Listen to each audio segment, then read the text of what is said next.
J'ai commencé à perdre ce que j'avais. Mon travail d'abord. Je n'étais plus concentré. Je faisais des erreurs.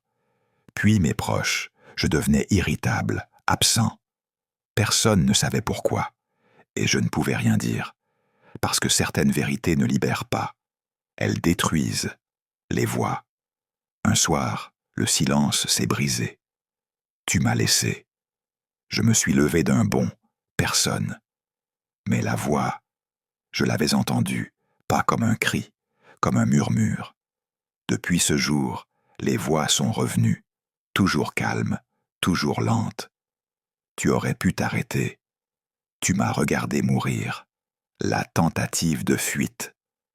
J'ai quitté la ville, changé d'environnement, changé de numéro. Je pensais être intelligent, mais la culpabilité voyage léger.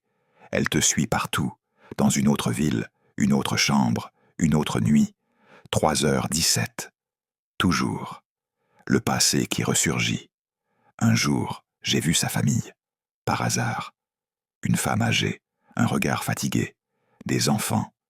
Ils parlaient de lui, de l'homme qu'ils avaient perdu. J'ai vomi. Parce que ce jour-là, il n'était plus un fantôme. Il était redevenu un homme, avec une vie, une famille. Et moi, j'étais celui qui avait tout brisé. La confession intérieure. Chaque nuit, je parlais tout seul. Je demandais pardon. Je promettais.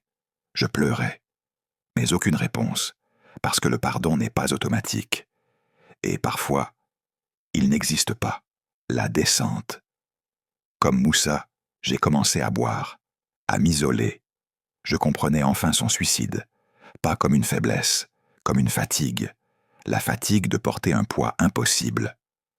Le choix. Un soir, j'ai repris la voiture. Même route, même heure. Je voulais en finir, mais arrivé au point exact de l'accident, la voiture s'est arrêtée. Pas une panne, pas un hasard. J'ai senti sa présence plus forte que jamais. Et pour la première fois, il a parlé clairement. Vivre est ta punition, la condamnation.